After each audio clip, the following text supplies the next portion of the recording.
सबको जय यीशु। आत्मदर्शन टीवी की ओर से इस बाइबल स्टडी प्रोग्राम में मैं आप सबों का हार्दिक स्वागत करता हूं। यिर्मयाह का ग्रंथ। तो इस एपिसोड में हम यिर्मयाह के ग्रंथ पर मनन करेंगे, उसका अध्ययन करेंगे।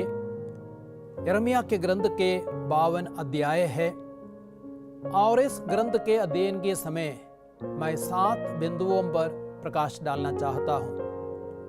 सबसे पहले प्रस्तावना, दूसरा यिर्मयाह के ग्रंथ का लेखक, तीसरा ग्रंथ का समय अर्थात रचना काल, चौथा यिर्मयाह के ग्रंथ में क्रिस्त, पांचवा यिर्मयाह के ग्रंथ के मुख्य शब्द, आयतें और अध्याय, छठवां ग्रंथ का सर्वेक्षण, सातवां यिर्मयाह के ग्रंथ की मुख्य शिक्षा। आइए अब हम पहले बिंदु अर्थात प्रस्तावना पर आते हैं। यिर्मयाह का ग्रंथ यिर्मयाह की भविष्यवाणी है। वह अल्पायु में ही ईश्वर द्वारा बुलाया गया था। ईश्वर की ओर से अक्सर कठोर संदेश सुनाने के कारण लोगों ने उनका विरोध किया एवं उन पर अत्याचार किया। ईश्वर द्वारा प्रदत्त संदेश की कठोरता यिर्मयाह को अच्छी नहीं लगती थी। फिर भी उन्होंने कर्तव्य की भावना से प्रेरित होकर नबी का कार्य किया। भारी अत्याचार के कारण यिर्मयाह एक टूटा हुआ नबी था, जो अपने दर्द, संघर्ष और टूटेपन को ग्रंथ में भी प्रकट करता है। उन्होंने अपने उपदेशों में धर्म के आध्यात्मिक मूल्यों और ईश्वर से घनिष्ठ संबंध पर विशेष बल दिया है। ईश्वर के प्रति पूर्ण समर्पण तथा दुख भोग का जीवन बिताने के कारण नबी यिर्मयाह ईसा मसीह के प्रतीक माने गए। अब हम दूसरे बिंदु पर आते हैं, यिर्मयाह के ग्रंथ का लेखक। ग्रंथ यह स्पष्ट करता है कि यिर्मयाह इसका लेखक है। वह बेन्यामीन प्रांत के अनातोत में निवास करने वाले याजक हिल्किय्याह का पुत्र था। अध्याय 1 वाक्य संज्ञा 1। यिर्मयाह द्वारा यूदा के लोगों को शिक्षा देने के उद्देश्य से प्रभु ने उसे विवाह करने और बच्चे उत्पन्न करने को मना किया, क्योंकि प्रभु ने कहा कि उस देश में उत्पन्न होने वाले पुत्र पुत्रियां और माता पिता भूख से पीड़ित होकर मर जाएंगे और खेतों में खाद की तरह पड़े रहेंगे। अध्याय 16 वाक्य संज्ञा 2 से 4 तक। यूदा पर बाबुल के आक्रमण के बाद उन्होंने यूदा के राजा यहोयाकीम को बाबुल के राजा के विरुद्ध विद्रोह करने से रोका और लोगों को चेतावनी दी कि विद्रोह करने पर नगर तथा मंदिर का विनाश हो जाएगा। इसलिए नबी को देशद्रोही और पराजयवादी कहकर दंड दिया गया और वह बंदी गृह में डाला गया। यरूशलेम के पतन के बाद बचे हुए लोगों में वह भी मौजूद था। यूदा पर विजय पाने के बाद नबूकदनेस्सर ने यिर्मयाह के साथ अच्छा व्यवहार करने का आदेश दिया। जब नबूकदनेस्सर ने गदल्याह को राज्यपाल नियुक्त किया तो यिर्मयाह उसके पास चले गए। लेकिन कुछ समय बाद कुछ यहूदियों ने राज्यपाल गदल्याह की हत्या की। उन्हें डर था कि नबूकदनेस्सर उन्हें कठोर दंड देगा, अतः वे अपने साथ नबी यिर्मयाह को लेकर मिस्र देश भाग गए। अनुमान है कि वही उनकी मृत्यु हुई। अब हम तीसरे बिंदु पर आते हैं, अर्थात ग्रंथ का समय यानी रचना काल। यिर्मयाह का जन्म यरूशलेम के निकट के एक याजकीय घराने में संभवतः 645 ईसा पूर्व में हुआ था। उन्होंने 627 ईसा पूर्व से 580 ईसा पूर्व तक नबी के रूप में कार्य किया। उनके कार्यकलाप का समय यूदा राज्य का अंधकारमय युग था। 612 ईसा पूर्व में निनिवे का पतन के बाद कल्दियों के साम्राज्य का विस्तार हुआ। उनके राजा नेबुकदनेस्सर ने फिलिस्तीन पर आक्रमण किया। शीघ्र ही यूदा उसके अधीन हो गया। लेकिन कुछ वर्ष बाद जब यूदा ने विद्रोह किया तो राजा नेबुकदनेस्सर यरूशलेम आया और उसने 587 ईसा पूर्व में उसका विध्वंस किया। वह मंदिर को जलाकर वहां के अधिकांश लोगों को निर्वासित कर बाबुल ले गया। नबी यिर्मयाह के जीवन की यही पृष्ठभूमि है। उन्होंने लोगों को समझाया कि वे अपने पापों के लिए पश्चाताप करें, तभी उनका सुधार होगा। अब हम चौथे बिंदु पर आते हैं, अर्थात यिर्मयाह के ग्रंथ में क्रिस्त के विषय में यिर्मयाह का ग्रंथ क्या कहता है। इस ग्रंथ में मसीह के संबंध में भविष्यवाणियां हैं। मसीह एक भले चरवाहे और बुद्धिमान राजा के रूप में प्रकट होंगे और धार्मिकता की स्थापना करने आएंगे। इसके बाद मैं स्वयं अपने झुंड की बची हुई भेड़ों को उन सभी देशों से एकत्र कर लूंगा जहां मैंने उन्हें बिखेर दिया है। मैं उन्हें उनके अपने मैदान वापस ले चलूंगा और वे फलेंगी फूलेंगी। मैं उनके लिए ऐसे चरवाहों को नियुक्त करूंगा जो उन्हें सचमुच चराएंगे। तब उन्हें ना तो भय रहेगा, ना आतंक, और ना उनमें एक का भी सर्वनाश होगा। यह प्रभु की वाणी है। प्रभु ये कहता है, वे दिन आ रहे हैं जब मैं दाऊद के लिए एक न्यायी वंशज उत्पन्न करूंगा। वह राजा बनकर बुद्धिमानी से शासन करेगा और अपने देश में न्याय और धार्मिकता स्थापित करेगा। उसके राज्यकाल में यूदा का उद्धार होगा और इज़राइल सुरक्षित रहेगा और उसका यह नाम रखा जाएगा, प्रभु ही हमारी धार्मिकता है। दूसरी भविष्यवाणी है क्रिस्त के विषय में। वह एक नए विधान की स्थापना करेगा जो उन विधान को पूरा करेगा जिन्हें ईश्वर ने इब्राहिम, मूसा और दाऊद के साथ बनाया था।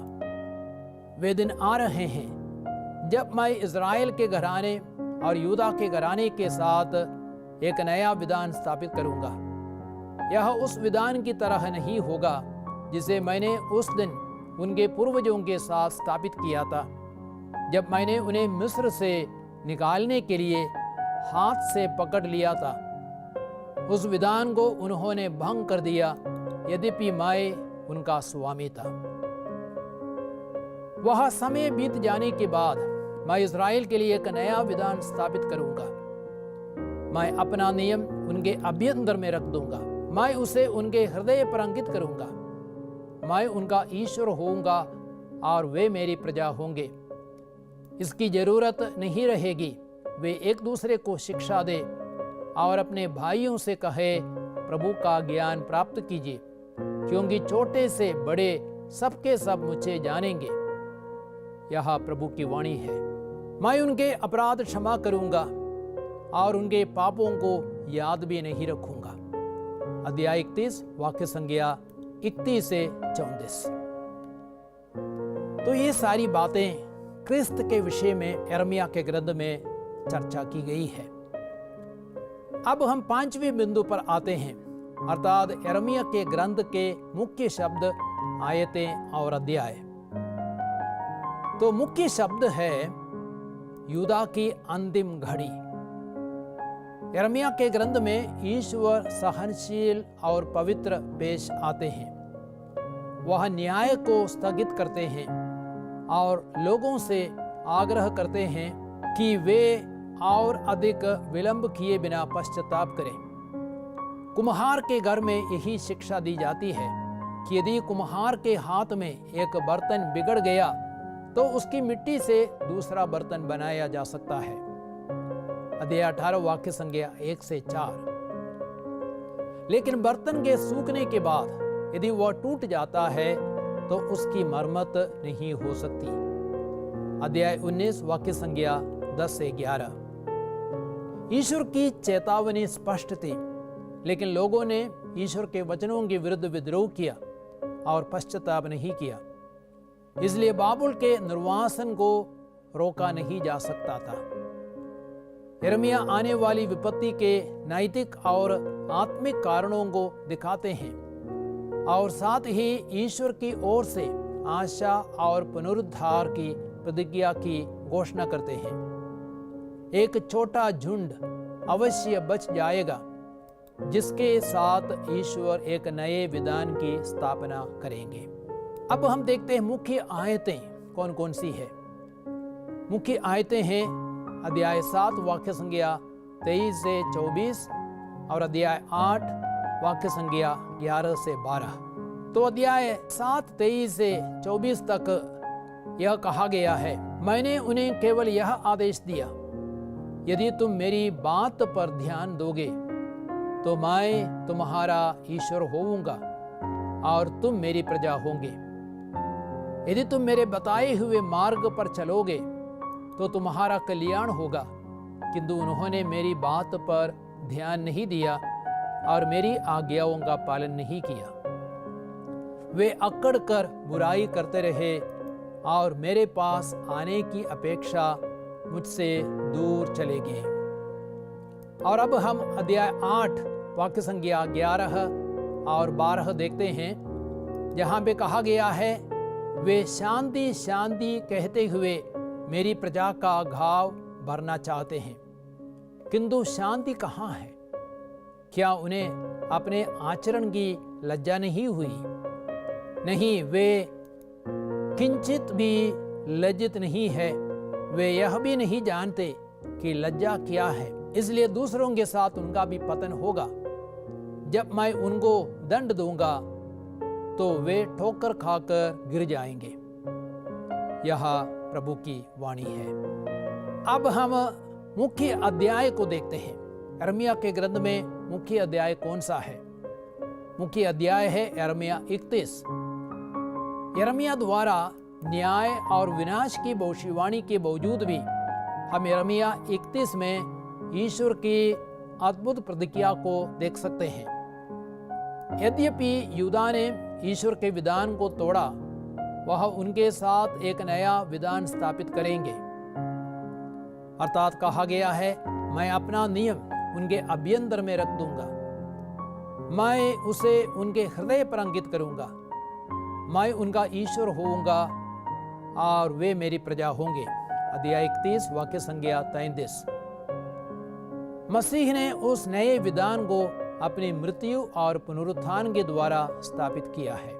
अब हम छठवें मुख्य बिंदु पर आते हैं, अर्थात ग्रंथ का सर्वेक्षण। यिर्मयाह का ग्रंथ यूदा के सबसे अंधकारमय समय में एक बहुत ही महान नबी के कार्यकलापों का वर्णन करता है। यूदा के अच्छे राजा योशिय्याह के शासनकाल में वह नबी का कार्य करने के लिए बुलाया गया। राजा योशिय्याह द्वारा सुधार के बावजूद भी यूदा ने धर्म परित्याग को नहीं छोड़ा।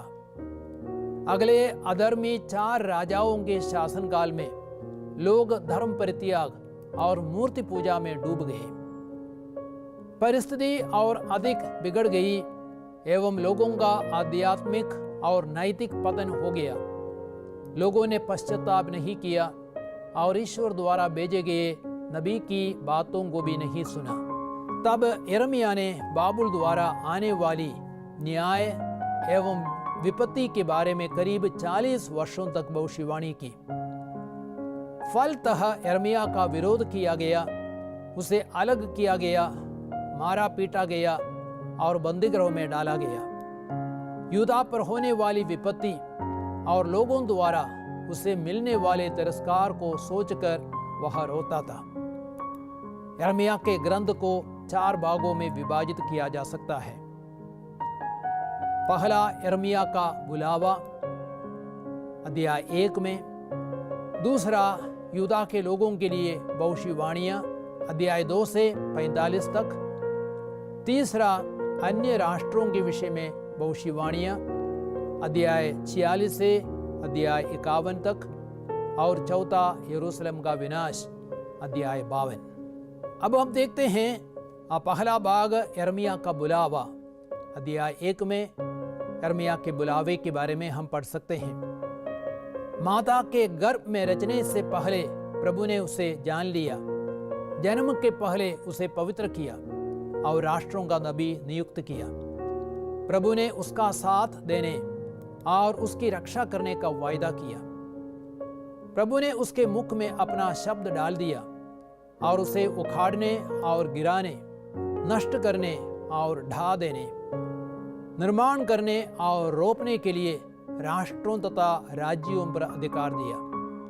अध्याय 1 वाक्य संज्ञा 4 से 10 तक। दूसरा भाग है यूदा और यरूशलेम के विषय में भविष्यवाणियां, अध्याय 2 से अध्याय 45 तक। कई संदेशों द्वारा यिर्मयाह यूदा पर आने वाले दंड के कारण देते हैं। यूदा के लोगों की तुलना में गैर यहूदी अपने देवी देवताओं के प्रति अधिक वफादार हैं। देव मूर्तियों का अनुसरण करके वे झूठी दाखलता बन गए हैं। ईश्वर के साथ विधान के उल्लंघन और आध्यात्मिक व्यभिचार के कारण उनकी निंदा की गई है। अध्याय 2 वाक्य संज्ञा 20 से 21। जैसे चाल्टी की पेटी कमर में बांधी जाती है, वैसे ही प्रभु ने यूदा को अपने से बांध लिया था, लेकिन सड़ी हुई पेटी की तरह वे देव मूर्ति पूजा द्वारा भ्रष्ट एवं बेकार हो गए। अध्याय 13 वाक्य संज्ञा 11। यूदा के पाप बहुत बड़े हैं और यिर्मयाह सिर्फ उनके लिए विलाप कर सकते हैं। जल्द ही आने वाले दंड के कारण प्रभु ने यिर्मयाह को विवाह करने और पर्वों में भाग लेने को मना किया। अध्याय 16 वाक्य संज्ञा 1 से 4। क्योंकि राष्ट्र ईश्वर पर विश्वास नहीं करता और विश्राम दिवस को पवित्र नहीं रखता। यूदा की भूमि को विश्राम मिलेगा जब लोग निर्वासन में भेजे जाएंगे। यरूशलेम पर आक्रमण किया जाएगा और लोग बाबुल में निर्वासन में भेजे जाएंगे, लेकिन वह एक नए विधान द्वारा नई आशा और राष्ट्र के पुनरुद्धार की भी भविष्यवाणी करता है। अध्याय 30 से अध्याय 33।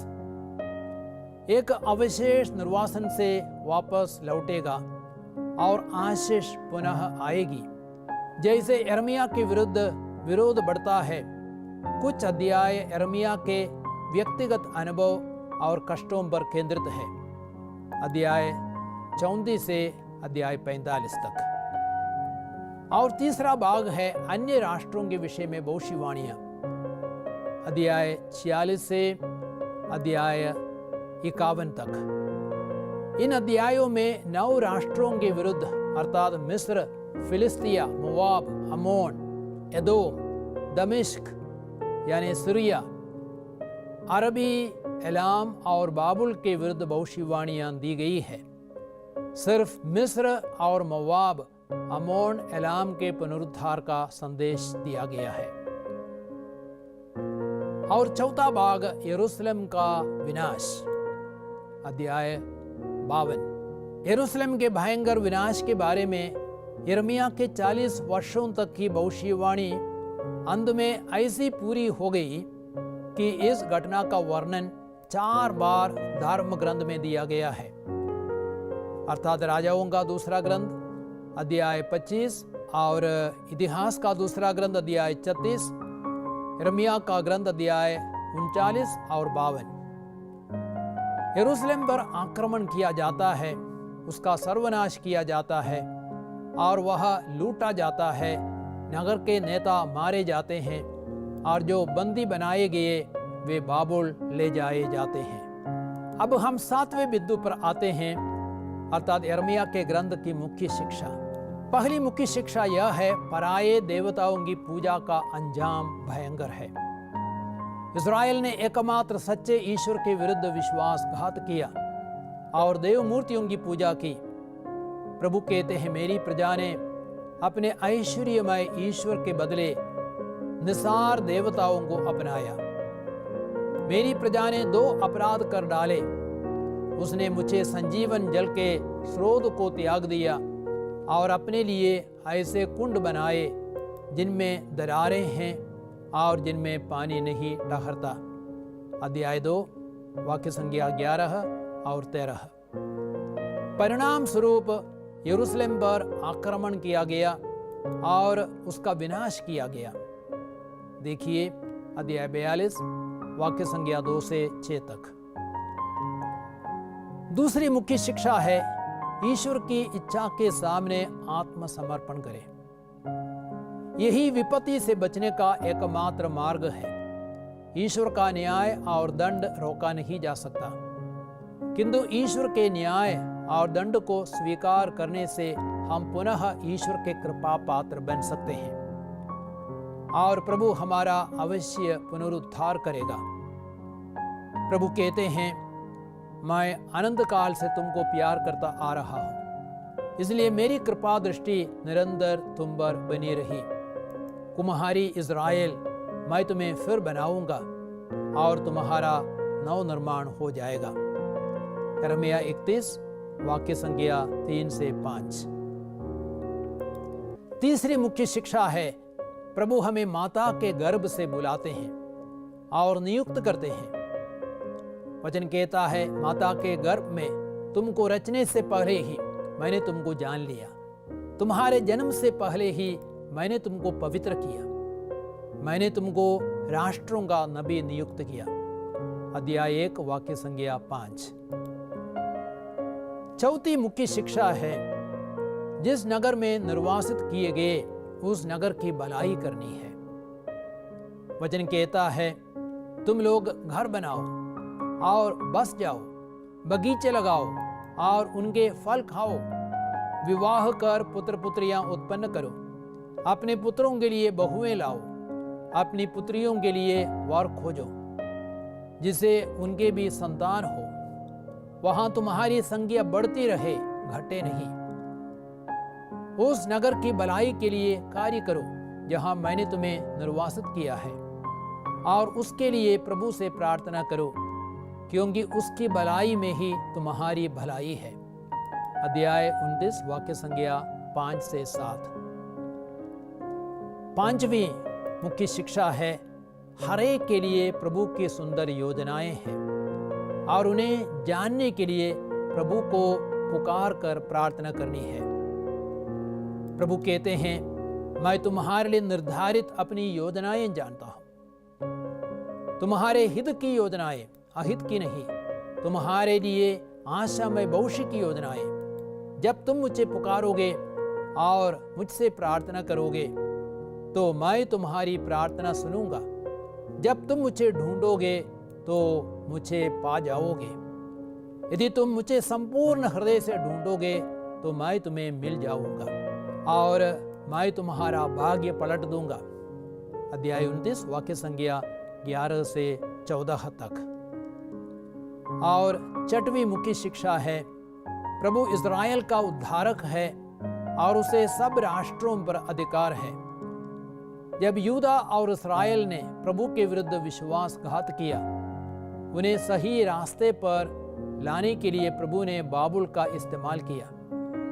लेकिन जब बाबुल ने यूदा इज़राइल पर भारी अत्याचार किया और उनके पापों का घड़ा भर गया, उसको दंड देने और उसका विनाश करने के लिए प्रभु ने अन्य राष्ट्र फारस का इस्तेमाल किया। अध्याय 50 वाक्य संज्ञा 33 से 35 तक। तो प्यारे भाइयों और बहनों, आप लोगों को नबी यिर्मयाह का एक परिचय मिला है। अब मैं आपसे आग्रह करूंगा, यिर्मयाह के ग्रंथ को आप पढ़ें और मेरी आशा है उस ग्रंथ को और अच्छी तरह आप समझ सकेंगे। प्रभु आप सबों को बहुतायत आशीर्वाद, प्रज्ञा और ज्ञान प्रदान करे, बाइबल के वचनों को समझ सके। पिता, पुत्र, पवित्र आत्मा के नाम पर आमीन। सबको जय यीशु।